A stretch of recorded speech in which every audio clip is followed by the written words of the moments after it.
I understand that we also have a guest right that is joining us. Good morning, Mohammed, Professor Mohammed Yaya. Good morning. Good morning. How are you today? Very fine, Professor. Professor, let's get into the conversation first on agriculture so far in Nigeria and the federal government woes, also private investors. What do you make of this development, Professor? Well, the government of President Bola Ahmed Tinubu has left no one in doubt that he has a focus on agriculture and livestock development. As the secretary of the Livestock Reforms Implementation Committee, I'm currently in Rio de Janeiro in Brazil on the entourage of Mr. President with the co-chairman, Professor Tairu Jega, to look into the Brazilian success story and to woo investors into the livestock sector.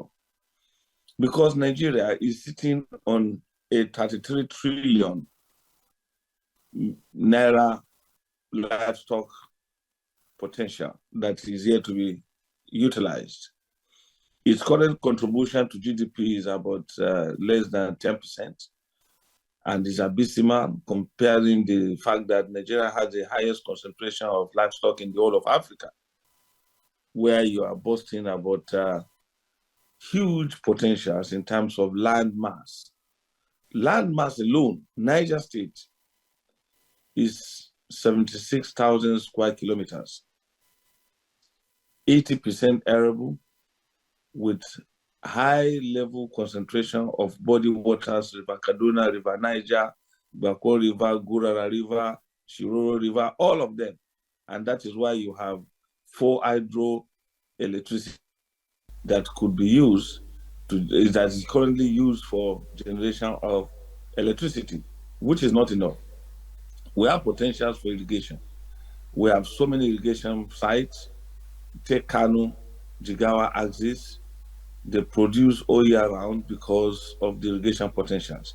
So all these facilities, it is time to invest them for the good of Nigeria. As I'm talking to you, during the inauguration of our committee, Presidential Livestock Reforms Implementation Committee, Mr. President made it clear that many countries are approaching him for pasture, to come and supply them pasture, particularly Saudi Arabia, because Nigeria is massively endowed with land that can produce not only to feed the population, but to also achieve nutrition security, to have protein component, eggs, and milk that are very good for even young children, and meat, beef, meat for export. Brazil today is the largest exporter of beef in the world. And you can imagine the number of potentials, the quantity of what we could achieve by this example. So we're here. And I'm telling you, the food security question is going to be addressed because many people are moving into agriculture, including states now that are yearning to key into Mr. President's agenda on these livestock reforms. Our committee have been approached by a number of states already to come and fast track the establishment of Ministry of Livestock as Mr. President has done. And already some states already, like Niger, have a Ministry of Livestock Development. Not only that, it also created, the former governor created additionally a Ministry of Nomadic and Pastoral Affairs to cater for the interests of the troubled pastoralists. And then these are game changers in terms of conflict resolution between herders and farmers in terms in the struggle for space, especially land.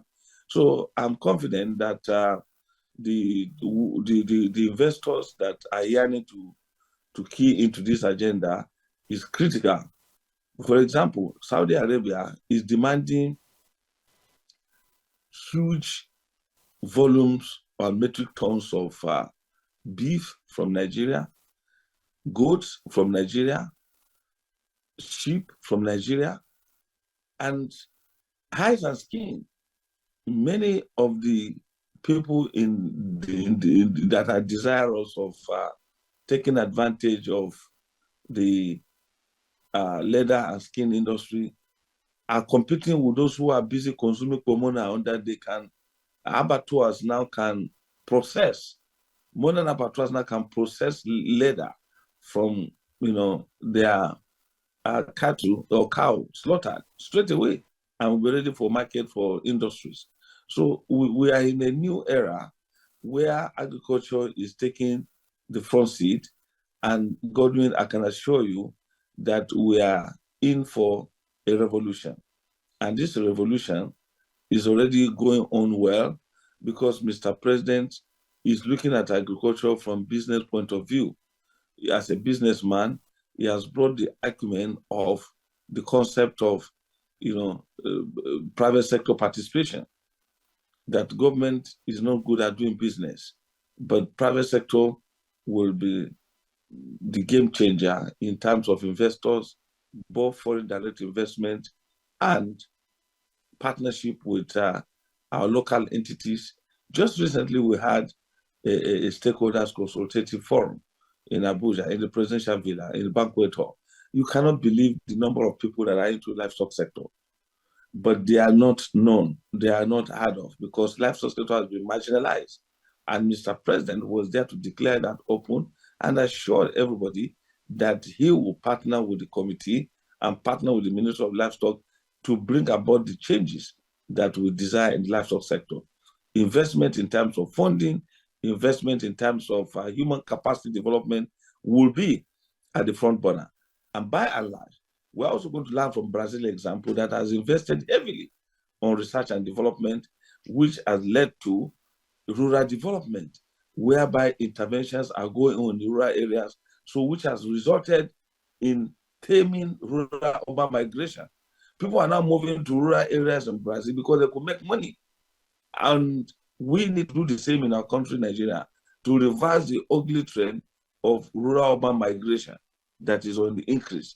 Because people think there are so many opportunities going on there which is not true. So we will look forward to more possibilities and directions in terms of investment in agriculture, the new dimension in investment in livestock sector. Thank you. Right. All right, Prof. Are you with me, Prof? Yes. All right, Prof. Let's look at these. You've highlighted a lot of points right now on some of the nitty-gritties and the potentials that this all exploration by the government will achieve for Nigeria. But, Prof, a lot of people will ask right now, are there open policies to address the insecurities that we have even within the agricultural sector before talking about bringing in investors into the sector? You see, the media has to do a lot of work. No country can demarcate itself and expect any good thing to happen. You have to look at the positive things that are happening in the security cycle. Many of the areas that were either too inaccessible have been cleared. Borno State is now in a new different place. And then the tendency is the criminal elements, when they migrate, the security are also on their heel. The recent emergence of some sect in some part of the northwest have been tackled by security agencies. But the issue of security actions are not in the press or not in the media. So we cannot be talking about what is being done behind just because it is confidential and restricted. I can tell you confidently that it's a matter of time. No criminal will survive forever. You remember there was a point in the old Bende state when there was a case of Anene, and that was causing a lot of damage and crisis in terms of security. What happened? The security neutralized him, and that was the end. So any other person, either individual or group, that want to test the will of the government is at its own peril. They can only try for some time to trouble citizens, but after a while, they will pay a price because they cannot sustain it, and it will not be forever. All right, Prof. Just before I let you go, Prof, you are in Rio de Janeiro as it stands right now.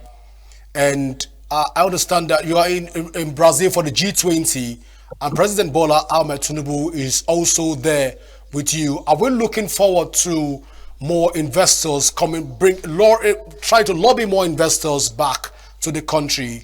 And if so, what would be the benefit of lobbying investors to Nigeria at this point in time? Well, I said we are in the company of Mr. President because he wanted us to interact with success stories in Brazil and also to interrogate and have conversation, engagement with people who are willing to invest in Nigeria. So I'm sure by the end of this G20 and after the side meetings and the engagement of Mr. President with a number of investors, you will call me back to acknowledge the number of bilateral agreement that would have been signed by a number of investors because Nigeria is the country to beat. Nigeria is only been disparaged by those one patriotic element, but that's the best country in the world. Go to anywhere, you can hardly find the potentials that Nigeria hold. So I'm very confident when they come, they will see and they will partake and make necessary contributions that will be a booster to our economy. And I'm very confident that Mr. President will not disappoint Nigerians. I'm very, very confident and optimistic. All right, Professor Mohammed Kuta, yeah, I want to say thank you so much for finding out time from your busy schedule, even at the G20, to join us this morning on Signature Morning. Thank you very much for having me, and keep on doing the good work you are doing. Thank you so much, Professor. And that was Professor Muhammad Kuta Yaya, who is the Professor of Agriculture and founding member, and one of the part of the members of Presidential Implementation Committee for the proposed Ministry of Livestock Development. Well, after now, we will be bringing in Comrade Nelson to talk to us about some of the budgetary policies of the government. Please go nowhere. A Signature Television, a Signature Morning continues in a moment.